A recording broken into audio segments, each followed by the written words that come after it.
Hello everyone, मैं दीप चोपड़ा आपके अपने यूट्यूब चैनल पर कक्षा 10 बोर्ड विद्यार्थियों का हार्दिक स्वागत करता हूं। प्रिय विद्यार्थियों, सबसे पहले सभी को बोर्ड एग्जाम के लिए ऑल द बेस्ट। आज हम हमारी पाठ्य पुस्तक सामाजिक विज्ञान शुरू कर रहे हैं, जिसमें महत्वपूर्ण अध्याय है फर्स्ट। उसका टॉपिक पढ़ेंगे मौर्य साम्राज्य। तो चलिए शुरू करते हैं। मौर्य वंश 16 महाजनपदों में से एक मगध का एक साम्राज्य के रूप में आविर्भाव हरेक वंश के समय हुआ और कालांतर में मगध ने प्राय समस्त उत्तर भारत पर अपना आधिपत्य स्थापित कर लिया। देखो, 16 महाजनपदों में से एक मगध है, उसका साम्राज्य विस्तार हुआ और धीरे धीरे उसने उत्तर भारत में अपना अधिकार है स्थापित कर लिया था। तो चलो आपको मैं मैप पर 16 महाजनपद दिखाता हूँ। ये देखिए, कंबोज, गंधार, मथुरा, मत्स्य, कुरु, अवंती, अश्मक, वत्स, चेदी, कौशल, मल, पंचाल, वज्जी और मगध, ये 16 प्रमुख महाजनपद थे। ठीक है, जिसमें मगध ने धीरे धीरे उत्तर भारत में यानी इस क्षेत्र में धीरे धीरे अधिकार स्थापित कर लिया था। मौर्य वंश की स्थापना ईसा पूर्व 326 ईस्वी के लगभग मगध के राज शासन पर नंद वंश का एक विलासी राजा गणानंद शासन रूट पर था। इस समय पश्चिम उत्तर भारत से सिकंदर से क्रांत था। प्रजा अपने राजा के अत्याचारों से पीड़ित थी। अश्य कर भार के कारण राज्य के लोग उसे असंतुष्ट थे। इस परिस्थिति में मगध को ऐसे व्यक्ति की आवश्यकता थी जो विदेशी आक्रमणों से उत्पन्न संकट को दूर करे, उसे एक सूत्र में बांधकर चक्रवर्ती सम्राट के आदर्श को चरितार्थ करे। इस शीघ्र ही भारत के राजनीतिक नवमंडल पर कौटिल्य का शिष्य चंद्रगुप्त प्रकट हुआ तथा इसे एक नवीन राजवंश मौर्य वंश की स्थापना हुई। देखो, इस पेरे अपने को क्या इंपॉर्टेंट चीजें मिली है, नोट करो आप। मौर्य वंश की स्थापना कैसी हुई थी, ऐसे बता रहा है इसमें। तो लिखो, 326 ईसा पूर्व मगध का शासन गणानंद था। ठीक है, तो मगध का शासक कौन था? गणानंद था, ये नोट करो। इस समय सिकंदर पर आक्रमण, ये भारत पर आक्रमण कौन कर रहा था? सिकंदर कर रहा था। ठीक है, मगध राजा गणानंद से प्रजा खुश नहीं थी, अत्याचार बढ़ रहे थे, जनता भारी आक्रमणों से काफी परेशान थी। यहाँ की जो मगध की जो प्रजा है वो भी गणानंद से परेशान थी। ठीक है, जनता को इस दुविधा में एक शक्तिशाली शासक की आवश्यकता थी। तक्षशिला निवासी ब्राह्मण विष्णुगुप्त यानी चाणक्य ने नंद वंश के अंतिम शासक गणानंद को हराने में शिष्य चंद्रगुप्त मौर्य की सहायता की। देखो, इसमें चाणक्य जी इनकी हेल्प करेंगे, किसकी? चंद्रगुप्त मौर्य की, क्योंकि इनको अपमानित किया गया था। चाणक्य को लिखो आगे, चाणक्य को नंद वंश के शासकों ने अपमानित किया था। इस कारण चाणक्य ने इनका घमंड तोड़ा और मौर्य वंश की स्थापना हुई। ठीक है, तो आपको समझ में आ गई कैसे हुई थी मौर्य वंश की स्थापना। चलो आपको मैं एक सिंपल बताता हूँ। मौर्य वंश की स्थापना देखो, मगध का शासक था एक, मान लो ये मगध है और यहाँ का शासक है। जनता भी इससे परेशान है। उत्तर भारत से सिकंदर क्या कर रहा है? आक्रमण कर रहा है। और एक ब्राह्मण था कौटिल्य, ये भी इससे गुस्सा था, यानी इसने इसको अपमानित किया था। गणानंद है, यानी गणानंद की जो सैन्यवृत्ति है उन्होंने इसको अपमानित किया था कौटिल्य को, तो ये भी इसको हराना चाहता था और चंद्रगुप्त को ये सम्राट घोषित करना चाहता था। तो इसने कौटिल्य ने गणानंद को हराने में सहायता की और बाद में मौर्य वंश की स्थापना हुई। चंद्रगुप्त मौर्य 322 ईसा पूर्व से 298 ईसा पूर्व अपने गुरु चाणक्य की सहायता से अंतिम नंद शासक गणानंद को पराजित कर 25 वर्ष की आयु में चंद्रगुप्त मौर्य मगध के राज शासन पर आरूढ़ हुआ। यानी गुरु की सहायता से 25 वर्ष की आयु में चंद्रगुप्त गद्दी पर बैठा। गुरु कौन? चाणक्य। तो ये नोट करो आप, चंद्रगुप्त मौर्य टॉपिक डालकर, गुरु चाणक्य की सहायता से 25 वर्ष की आयु में चंद्रगुप्त मौर्य गद्दी पर बैठा। चंद्रगुप्त मौर्य ने विजय अभियान करके प्रथम अखिल भारतीय साम्राज्य की स्थापना की। देखो, यानी कि भारत को एक करने में सहायता की थी चंद्रगुप्त मौर्य ने। बहुत ही सम्राट शासक था ये। 300 ईसा पूर्व में उसने तत्कालीन यूनानी शासक सेल्यूकस निकेटर को पराजित किया। तो इंपॉर्टेंट है, मैं अभी ये पूरा अपने पैरा पढ़ लेते हैं, उसके बाद में इंपॉर्टेंट चीज़ें नोट करवा दूंगा। सभी संधि हो जाने के बाद सेल्यूकस निकेटर ने चंद्रगुप्त से 500 हाथी लेकर पूर्वी अफगानिस्तान, बलूचिस्तान और सिंधु नदी के पश्चिम का क्षेत्र उसे दे दिया। ठीक है, तो पाकिस्तान, अफगानिस्तान, बलूचिस्तान और सिंधु नदी के पश्चिम क्षेत्र दे दिया था उसको। सेल्यूकस हारने के बाद अपनी पुत्री का विवाह चंद्रगुप्त से कर दिया। ठीक है, अपनी पुत्री का विवाह चंद्रगुप्त से कर दिया और मेगस्थनीज को अपने राजदूत के रूप में दरबार में भेजा। चंद्रगुप्त के विशाल साम्राज्य में काबुल, हेरात, कंधार, बलूचिस्तान, पंजाब, गंगा यमुना का मैदान, बिहार, बंगाल, गुजरात और विंध्य कंगार, कश्मीर भूभाग सम्मिलित थे। देखो इतने भूभाग इसके शामिल में थे, किसके? चंद्रगुप्त के साम्राज्य में। एक बार और देख लो, काबुल, हेरात, कंधार, बलूचिस्तान, पंजाब, यानी समस्त उत्तर भारत किसके अंडर में था? चंद्रगुप्त के साम्राज्य में था। तमिल ग्रंथ अहनारू और मुर्नानूरू से विदित होता है कि चंद्रगुप्त मौर्य ने दक्षिण भारत पर भी आक्रमण किया। ठीक है, तो किससे विदित होता है? अरनानारू और मुर्नानारू। ठीक है, तमिल ग्रंथ है, इनसे विदित होता है कि उत्तर के साथ साथ दक्षिण क्षेत्र में भी चंद्रगुप्त ने साम्राज्य बढ़ाने की कोशिश की थी। वृद्धावस्था में उसने भद्रबाहु से जैन धर्म दीक्षा ली थी। देखो अंत में उसने जैन धर्म को अपनाया था और गुरु किसको बनाया? भद्रबाहु। उसने 298 ईसा पूर्व में श्रवणबेलगोला, मैसूर यानी वर्तमान कर्नाटक, उपवास करके अपना शरीर त्याग दिया, यानी कि भूखे पेट इनकी अंतिम सांसें निकली थी। तो देखो कितनी महान बात है, एक भारत का सम्राट है तो उसने भूखे पेट अपने प्राण त्याग दिए, क्योंकि इस समय अकाल पड़ गया था भारत में। अकाल के दौरान इनकी मृत्यु हो गई थी और खाली पेट इनका निधन हो गया। आज का जो सरपंच है गांव का, वो भी अपने आप को विश्व विधाता समझता है और ये तो पूरे भारत के सम्राट थे, फिर भी इनका देहांत खाली पेट हो गया था, तो बहुत ही गर्व की बात है। बिंदुसार 298 ईसा पूर्व से 272 ईसा पूर्व। बिंदुसार चंद्रगुप्त मौर्य का उत्तराधिकारी था, पुत्र और उत्तराधिकारी था, जिसे यूनानी लेखक अमित्रोचेटस कहते थे। वायु पुराण में इसे भद्रसार तथा जैन ग्रंथ में सिंहसेन कहा गया। उसने सुदूरवर्ती दक्षिण भारतीय क्षेत्रों को भी जीतकर मगध साम्राज्य में सम्मिलित कर लिया। दिव्य विधान के अनुसार इसके शासनकाल में तक्षशिला में हुए विद्रोह को दबाने के लिए अशोक और सुसीम को भेजा। दो पुत्र थे, अशोक और सुसीम। तो तक्षशिला विद्रोह को दबाने के लिए बिंदुसार ने अपने दो पुत्रों को भेजा था। कौन कौन थे? सुसीम और अशोक। बिंदुसार के राजदरबार में यूनानी शासक एंटियोकस प्रथम ने डायमेकस नामक व्यक्ति को राजदूत के रूप में नियुक्त किया। प्लिनी के अनुसार मिस्र नरेश फिल्डाडेल्फस यानी मेले द्वितीय ने डियानीसियस नामक मिस्री राजदूत बिंदुसार के दरबार में भेजा। ठीक है, तो चलिए इसमें बिंदुसार में इंपॉर्टेंट चीजें नोट करते हैं। बिंदुसार कौन था? चंद्रगुप्त मौर्य के पुत्र और उत्तराधिकारी थे। ठीक है, वायु पुराण में क्या कहा गया इनको? भद्रसार। और जैन ग्रंथ में सिंहसेन कहा गया। ये चीजें नोट करने वाली है, नोट करो। वायु पुराण में भद्रसार कहा गया और जैन ग्रंथ में सिंहसेन कहा गया। तक्षशिला यानी वर्तमान पाकिस्तान में विद्रोह होने पर अशोक और सुसीम को भेजा गया। ठीक है, अपने पुत्र अशोक और सुसीम को भेजा था। ये किसके अनुसार पता चलता है? दिव्य विधान के अनुसार। अगला पॉइंट नोट करो, बिंदुसार के शासनकाल में पुत्र अशोक अवंती का गवर्नर था।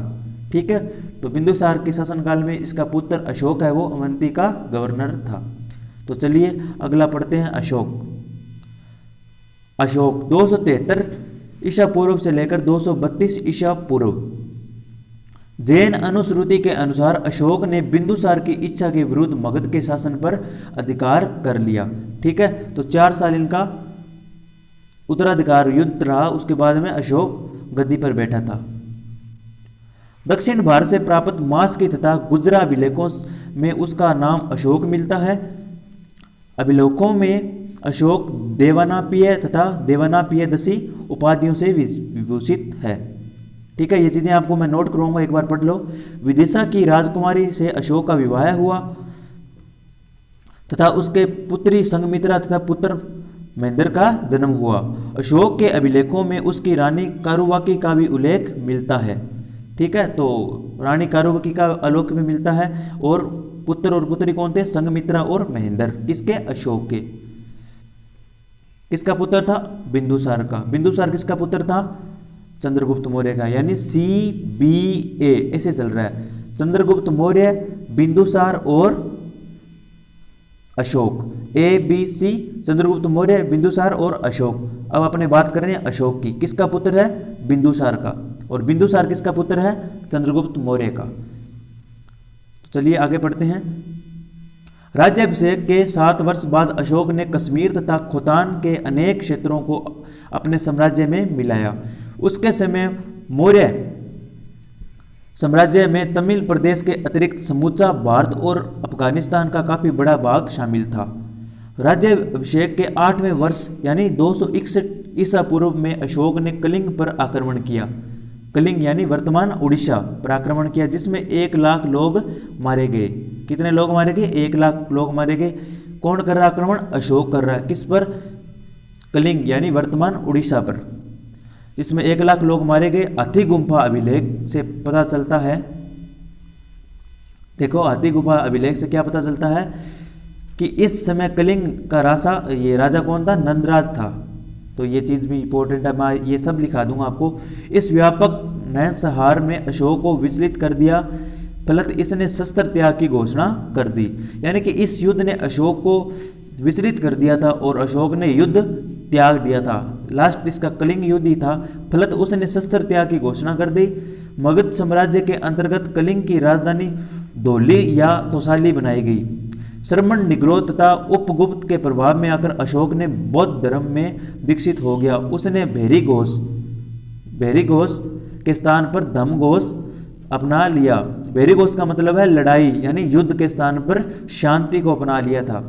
बौद्ध धर्म स्वीकार करने से पूर्व राजतरंगिणी के अनुसार अशोक शिव का उपासक था।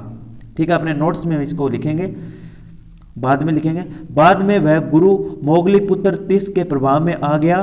बराबर की पहाड़ियों में अशोक ने आजीविकों के निवास हेतु 4 गुहाओं का निर्माण करवाया। ठीक है, तो कौन कौन सी गुहाएं थी?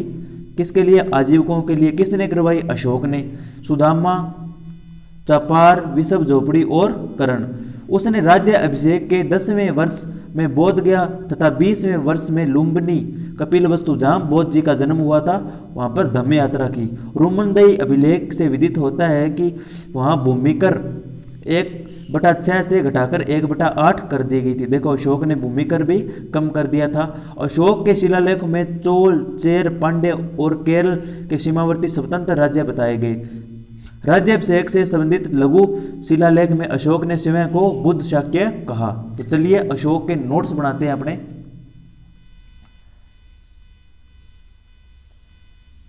तो चलो लिखो। 4 वर्ष उत्तराधिकारी युद्ध के बाद अशोक गद्दी पर बैठा। पहली बात तो ये नोट करनी है कि 4 वर्ष अपने भाइयों के साथ उत्तराधिकारी की युद्ध हुआ था, उसके बाद में अशोक गद्दी पर बैठा था। ठीक है, अशोक नाम का वर्णन मास की तथा गुजरा अभिलेख से मिलता है। दूसरी बात ये नोट करनी है, अशोक नाम का वर्णन किस किस अभिलेख से मिलता है? मास की तथा गुजरा अभिलेख से मिलता है। नोट करो। अगला पॉइंट डालो, अशोक की अन्य उपाधियां जैसे देवनापिय या देवनापिय दशी। ठीक है, अशोक के पुत्र संघमित्रा और पुत्री महेंद्र थे। विदिशा राजकुमारी से विवाह अशोक का हुआ था। पॉइंट लिखो ये। अगला पॉइंट लिखो, अशोक ने 261 ईसा पूर्व पर कलिंग यानी वर्तमान उड़ीसा पर आक्रमण किया, जिसमें बहुत सारे लोग मारे गए। 1 लाख लगभग मारे गए थे इसमें। तो खून खराबे को देखकर अशोक का मन विचलित हो गया और इस कारण उसने युद्ध का त्याग कर दिया। हाथी गुम्फा अभिलेख के अनुसार इस समय कलिंग पर नंदराज का शासन था। ठीक है, तो किस अभिलेख के अनुसार? हाथी गुम्फा। और किसका शासन था? नंदराज। कलिंग पर नंदराज का शासन था। किसके अनुसार? हाथी गुम्फा अभिलेख के अनुसार। आगे नोट करो। कलिंग युद्ध ने अशोक को विचलित कर दिया, इस कारण अशोक ने शस्त्र त्याग की घोषणा कर दी, यानी हथियार छोड़ दिए थे कलिंग युद्ध में। आगे लिखो, अशोक ने भेरी घोष यानी युद्ध को त्याग दिया तथा धम्म घोष को अपना लिया, शांति को अपनाया था। बौद्ध धर्म से पहले अशोक किसका उपासक था? शिव का उपासक था। यह किससे पता चलता है अपने को? राजतरंगिणी, ये कश्मीर का इतिहास है राजतरंगिणी, उससे पता चलता है कि बौद्ध धर्म से पहले अशोक है वो शिव का उपासक था। ठीक है, राजतरंगिणी है, ये भी नोट कर लो कि ये कश्मीर का इतिहास है। आगे नोट करो, अशोक ने आजीविकों हेतु 4 गुहाओं का निर्माण करवाया था। अशोक ने आजीविकों यानी जो लोग हैं उनके घर नहीं है उनके लिए क्या किया था? 4 गुहाओं का यानी गुफाओं का निर्माण करवाया था। तो कौन कौन सी थी? पहली नोट करो, सुदामा गुहा का निर्माण करवाया था। और दूसरी चापार गुहा का निर्माण करवाया। और तीसरी विषभ झोंपड़ी। और चौथी करण। ये चीजें आप नोट करें। अगला पॉइंट, अशोक ने बौद्ध धर्म अपनाने के बाद बौद्ध यात्रा की तो कहाँ कहाँ की थी? ये लिखो, बोध गया कहाँ पर है? उत्तर प्रदेश में। और दूसरी लुम्बिनी कपिलवस्तु जहाँ बौद्ध जी का जन्म हुआ था, तो लिखो लुम्बिनी कपिलवस्तु जहाँ बौद्ध जी का जन्म हुआ था। अगला पॉइंट लिखो, अशोक ने किसानों का भूमि कर कम किया। कितना कम किया? 1/6 से 1/8 कर दिया, यानी 1/6 से 1/8 कर दिया। लघु शिलालेख में अशोक ने स्वयं को बुद्ध शाक्य कहा। तो ये इंपॉर्टेंट है, लघु शिलालेख में अशोक ने स्वयं को बुद्ध शाक्य कहा था। तो चलिए आगे पढ़ते हैं। धम्म, अशोक ने मनुष्य की उन्नति हेतु जिन आदर्शों का प्रतिपादन किया उन्हें धम्म कहा गया। अशोक के धम्म की परिभाषा दूसरे तथा 7वें स्तंभ लेख में दी गई है। उसके अनुसार पाप कर्म से निवृत्ति, विश्व कल्याण, दया, दान, सत्य, कर्म शुद्धि ही धम्म है। साधु होना, कल्याणकारी कार्य करना, पाप रहित होना, व्यवहार में मृदुता लाना, दया रखना, दान करना, सुचिता रखना, प्राणियों का वध न करना, माता पिता व अन्य बड़ों की आज्ञा मानना, गुरु के प्रति आदर, मित्रों, परिचितों, संबंधियों, ब्राह्मण, श्रमणों के प्रति दानशीलता होना वह उचित व्यवहार करना अशोक द्वारा प्रतिपादित धम्म की आवश्यक शर्तें हैं। देखो अशोक की इतनी सारी शर्तें हैं, धम्म को अपनाई थी तब इतनी शर्तें अपनाई थी। एक महान राजा है फिर भी इतने रूल और रेगुलेशन में रहता है। तीसरे अभिलेख के अनुसार धम्म में अल्प संग्रह और अल्प व्यय का भी विधान था, यानी कि धन इकट्ठा करने की बात नहीं थी। यहाँ पर कोई धन इकट्ठा न करे और दया दान करे, ऐसा भी विधान था। बब्रू शिलालेख के अनुसार अशोक ने बुद्ध के त्रिरत्नों बुद्ध, धम्म व संघ के प्रति अपनी आस्था प्रकट की। सांची यानी रायसेन मध्य प्रदेश व सारनाथ वाराणसी उत्तर प्रदेश। लघु स्तंभलेख में अशोक ने कुशाम्बी तथा पाटलिपुत्र के महामात्रों को आदेश दिया कि संघ में फूट डालने वाले भिक्षुणियों को बहिष्कृत कर दिया जाए। देखो जो है फूट डाल रहे हैं संघ में यानी ग्रुप में, बौद्ध ग्रुप में जो फूट डाल रहे हैं उनको अपमानित करें और बाहर निकाल दिया जाए ग्रुप से। ठीक है, तो बहिष्कृत करना ये ऑर्डर निकाला था। और ये देखो लघु शिलालेख है, इसमें बुद्ध ने खुद को क्या बताया था? बुद्ध शाक्य बताया था। प्रथम शिलालेख में यह विज्ञप्ति जारी की गई कि किसी भी यज्ञ के लिए पशुओं का वध न किया जाए। देखो प्रथम शिलालेख है, उसमें एक विज्ञप्ति यानी नोटिस निकाला गया था कि कोई भी पशु बलि नहीं होगी। अब धम्म यात्रा, अशोक से पूर्व विहार यात्राएं की जाती थी जिनमें राजा पशुओं का शिकार करते थे। अशोक ने इनके स्थान पर धम्म यात्रा का प्रावधान किया, इसमें बौद्ध स्थानों पर जाना, ब्राह्मणों को दान करना ये आदि था। देखो अशोक से पहले पूर्व में क्या होता था? विहार में यात्राएं आती, यानी जंगल में जाते थे, शिकार करते थे और लड़ाइयाँ लड़ते थे। लेकिन अशोक के बाद में क्या शुरू हो गया? क्योंकि अशोक ने बुद्ध धर्म अपना लिया था, इसके बाद में क्या हो गया? बुद्ध स्थानों पर जाने लगे और दान पुण्य देने लग गए थे। अनुसंधान, अशोक के काल में राज्य के कर्मचारियों, पारदेशिकों, राजकों और युक्तकों के प्रति 5वें वर्ष धर्म प्रचार हेतु यात्रा पर भेजा जाता था, जिसे लेखों में अनुसंधान कहा गया। देखो अशोक अपनी शिक्षाएं अपने क्षेत्र में फैलाने के लिए जो विभाग बनाए थे उनको क्या कहा गया? अनुसंधान कहा गया। तो ये अपना क्लियर होता है। उसके बाद में धम्म महामात्र, राज्याभिषेक के 14वें वर्ष में अशोक ने धम्म महामाताओं की नियुक्ति की, जिनके मुख्य कार्य थे जनता में धम्म का प्रचार करना, उन्हें कल्याणकारी करना। ठीक है, जनता में धम्म का प्रचार करना, कल्याणकारी कार्य करने तथा दानशीलता के प्रति प्रोत्साहित करना, कारावास से कैदियों को मुक्त करना या उसकी सजा कम करना, उनके परिवार की आर्थिक सहायता करना। देखो, अशोक ने धम्म महामातर नियुक्त किए थे, जो क्षेत्र में जा जाकर जहाँ पर कैदियों को छुड़ाना होता था उनका काम, और क्या होता था, उनकी सज़ा कम करना। और जो कमज़ोर लोग हैं, यानी कि इकोनॉमिक कमज़ोर, आर्थिक सहायता करते थे उनकी, यानी कि जो आर्थिक रूप से कमज़ोर वर्ग के लोग रहते थे उनकी आर्थिक सहायता भी धम्म महामातर की सहायता से की जाती थी। अभिलेख। अशोक प्रथम शासक था जिसने अभिलेखों के माध्यम से अपनी प्रजा को संबोधित किया। देखो, ये भी इंपॉर्टेंट है, अशोक प्रथम शासक था जिसने अपनी जनता को शिक्षा देने के लिए लेखकों का यानी अभिलेखों का प्रयोग किया था, जिसकी प्रेरणा से ईरानी राजा दारा यानी डेरियस प्रथम से मिली। अशोक के अधिकांश अभिलेख ब्राह्मी लिपि में हैं, जबकि पश्चिमोत्तर भारत मनसेरा साब हाजगाड़ी से प्राप्त उसके अभिलेख खरोष्टी लिपि में हैं। देखो, लगभग अभिलेख इसमें हैं ब्राह्मी लिपि में है, और उसके अभिलेख है पश्चिम उत्तर से मिले हैं, वो कहाँ किस लिपि में, खरोष्टी लिपि में है। टोपरा से दिल्ली लाए गए एक स्तंभ पर 7 लेख एक साथ उत्कीर्ण है। दूसरे व तीसरे अभिलेख में यवन नरेश एंटियोकस द्वितीय का उल्लेख है। अशोक के अभिलेखों को पढ़ने में पहली बार सफलता किसको मिली थी, जेम्स प्रिंसेप को। ये भी नोट करने वाली चीज़ है, तो नोट करो इसको। अशोक के अभिलेखों को पढ़ने के लिए पहली बार सफलता जेम्स प्रिंसेप को मिली थी। और एक बात इसमें यह नोट करो कि अशोक के लगभग अभिलेख ब्राह्मी लिपि में हैं, ठीक है, और मनसेरा में मिले एक अभिलेख खरोष्टी लिपि में है। ताम्रपणी यानी वर्तमान श्रीलंका। देखो, ये पुराना नाम भी दिया गया है, ये भी नोट करो आप। श्रीलंका का प्राचीन नाम क्या था, ताम्रपर्णी। के राजा तिस ने अशोक से प्रभावित होकर देवनापिय की उपाधि धारण की थी। देखो, जो राजा तिस है कहाँ का है, श्रीलंका का, इसको क्या उपाधि मिली थी, देवनापिय की उपाधि मिली थी। दूसरे राज्य अभिषेक के अवसर पर उसने अशोक को आमंत्रित भी किया था। अशोक का पुत्र महेंद्र बोधि वृक्ष का एक भाग लेकर वहां पहुंचा।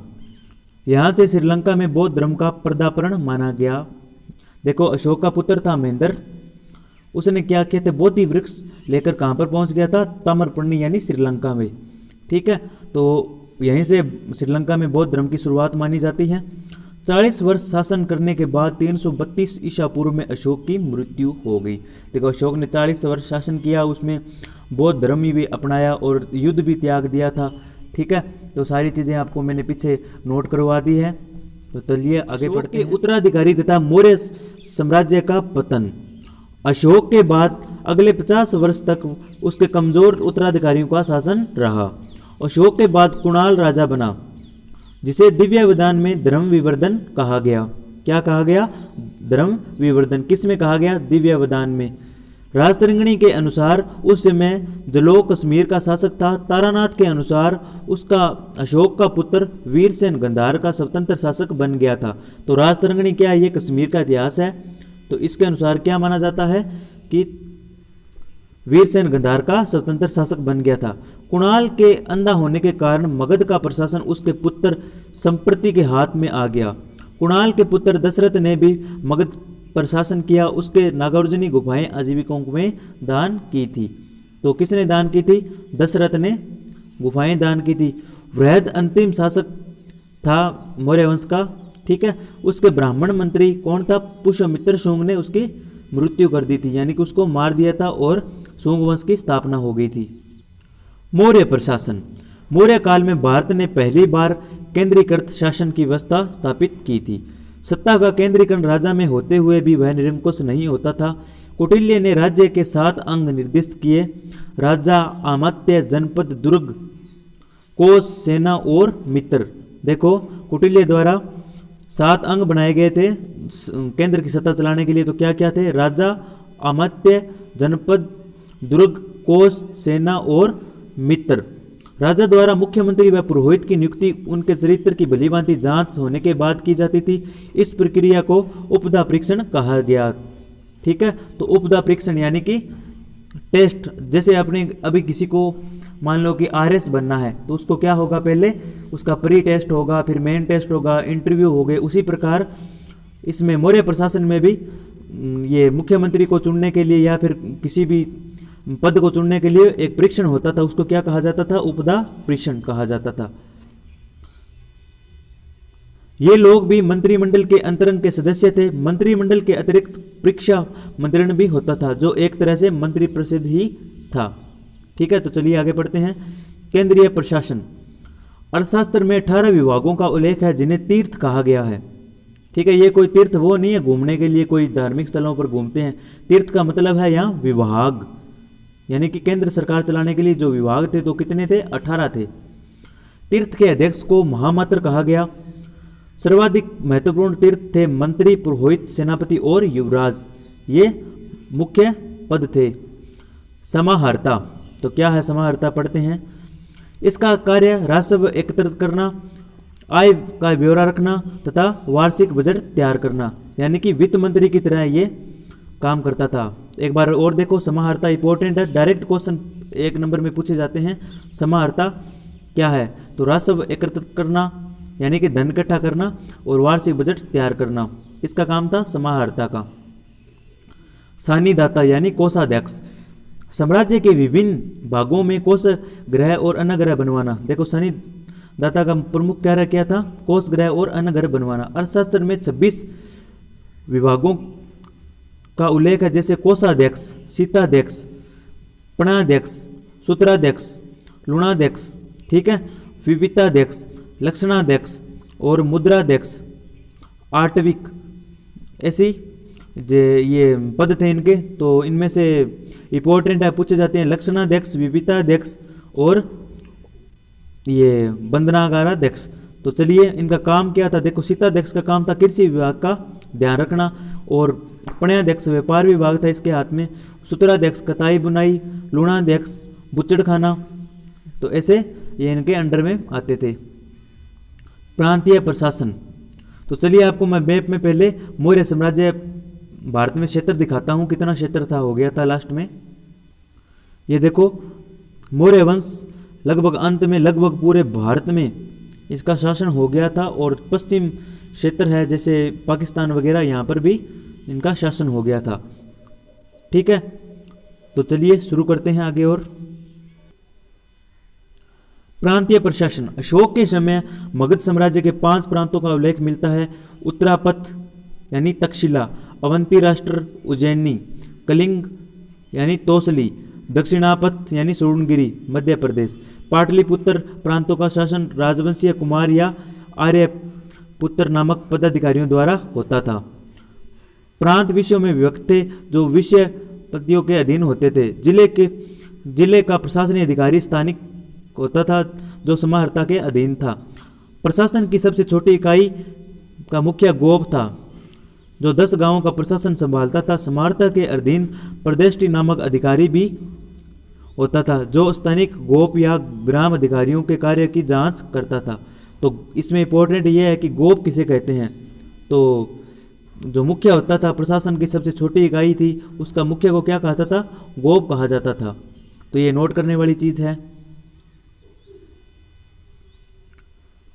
और ये मगध के 5 प्रांत हैं, उनके भी नोट करो, उत्तरापथ, अवंती राष्ट्र, कलिंग, दक्षिणापथ और मध्य देश पाटलिपुत्र।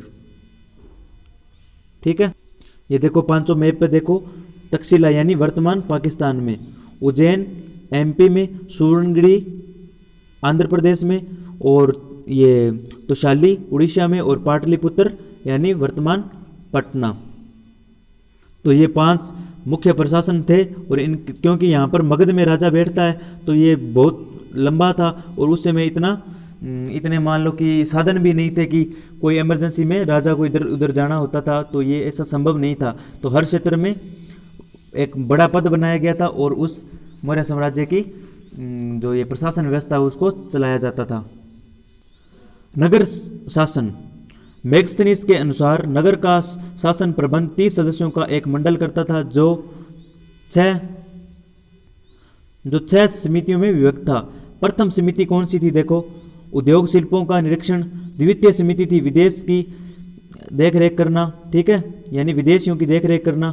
तृतीय समिति थी जन्म मरण का लेखा जोखा करना। चतुर्थ समिति थी व्यापार वाणिज्य को देखना।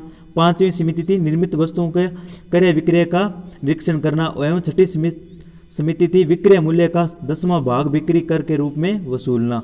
प्रत्येक समिति के 5 सदस्य होते थे, यानी कि 30 सदस्य की एक कमेटी थी, वही इस चीज को संभालती थी। सैन्य व्यवस्था। सेना के संगठन हेतु पृथक सैन्य विभाग था जो 6 समितियां विभक्त थी। प्रत्येक समिति में 5 सदस्य होते थे। ये समितियां सेना के 5 विभागों में देखरेख करती थी। ये 5 विभाग थे पैदल, अश्व, हाथी, रथ तथा नौसेना। अश्व यानी घोड़े की सेना थी, पैदल सैनिक भी थे, हाथी वाले सैनिक भी थे और रथ सैनिक भी थे। सैनिक प्रबंध की देखरेख करने वाला अधिकारी अंतपाल कहलाता था। तो ये इंपॉर्टेंट है, नोट करो। सैनिक प्रबंध की देखरेख करने वाला अधिकारी क्या कहा जाता था? अंतपाल कहा जाता था। सीमांत क्षेत्रों का व्यापक भी अंतपाल के अंडर में होता था। मैग्स्थनीज यानी जो इंडिका बुक लिखी थी उनके अनुसार चंद्रगुप्त मौर्य के पास 6 लाख पैदल, 50,000 अश्वारोही, 9,000 हाथी तथा 800 रथों से सुदृढ़ विराट सेना थी। तो ये किससे पता चलता है अपने को? मैग्स्थनीज द्वारा एक बुक लिखी गई थी इंडिया, उसमें भारत का इतिहास है।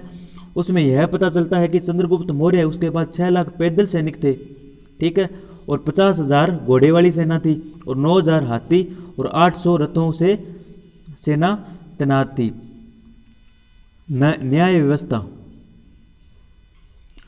सम्राट न्याय प्रशासन का सर्वोच्च अधिकारी होता था। निचले स्तर पर ग्राम न्यायालय थे जहां ग्रामीण और ग्राम वृद्ध अपना निर्णय देते थे। इसके ऊपर संग्रहण, द्रोणमुख, स्थानीय और जनपद स्तर के भी न्यायालय होते थे।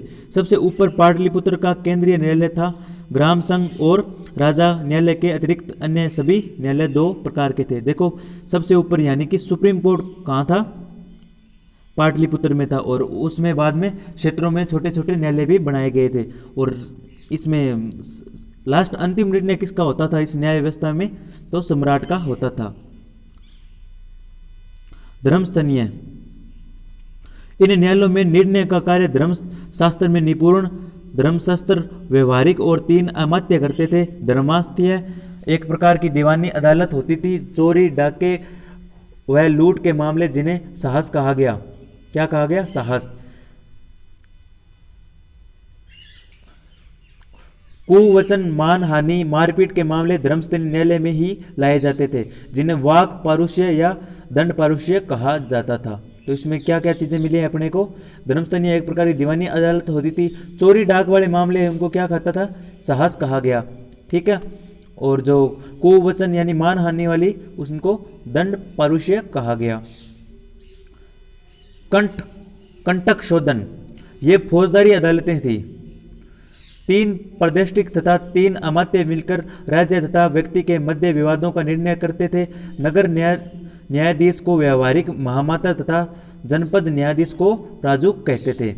चाणक्य के अनुसार कानून के 4 मुख्य अंग हैं: धर्म, व्यवहार, चरित्र और शासन, ठीक है। तो चाणक्य के अनुसार 4 मुख्य अंग कौन कौन से? धर्म, व्यवहार और चरित्र, शासन, ठीक है। मौर्यकालीन समाज। कौटिल्य का अर्थशास्त्र, मैग्स्थनीज कृत इंडिका तथा अशोक के अभिलेखों से मौर्य काल की सामाजिक व्यवस्था की जानकारी मिलती है। किससे जानकारी मिलती है मौर्यकालीन समाज की? एक तो इंडिका बुक है, मैग्स्थनीज द्वारा लिखी गई है, और अशोक के अभिलेखों से भी जानकारी मिलती है। कौटिल्य ने वर्णावस्था को सामाजिक संगठन का आधार माना है। कौटिल्य ने 4 वर्णों के व्यवसाय भी निर्धारित किए हैं। 4 वर्ण, देखो कौटिल्य ने 4 वर्णों के अलावा जातियां भी व्यक्त किए, जैसे निषाद, पाशव, रथकार, शता, वैदेहक, शूद्र, चंडाल आदि का उल्लेख भी किया गया है। मैग्स्थनीज की इंडिका में भारतीय समाज का वर्गीकरण 7 जातियों में किया गया है: दार्शनिक, किसान, पशुपालक, शिकारी, कारीगर, शिल्पी, सैनिक, निरीक्षक, सभासद अन्य शासक वर्ग है। मैक्सनीज के अपने वर्गीकरण में जाति, वर्ण और व्यवसाय के अंतर को भुला दिया है। मौर्यकालीन में स्त्रियों की स्थिति को अधिक उन्नत नहीं कहा जा सकता, फिर भी स्मृति काल की अपेक्षा में अधिक अच्छी स्थिति भी थी। उन्हें पुनर्विवाह व नियोग की अनुमति थी। देखो, मौर्य काल में महिलाओं की स्थिति इतनी अच्छी नहीं थी, फिर भी उन्हें पुनर्विवाह की अनुमति थी।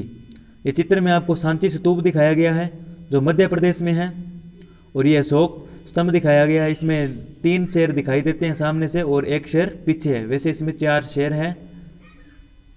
अशोक अभिलेख लिपि, देखो ये लिपि है। ठीक है, धन्यवाद दोस्तों। आज अपना मौर्य काल कंप्लीट हुआ।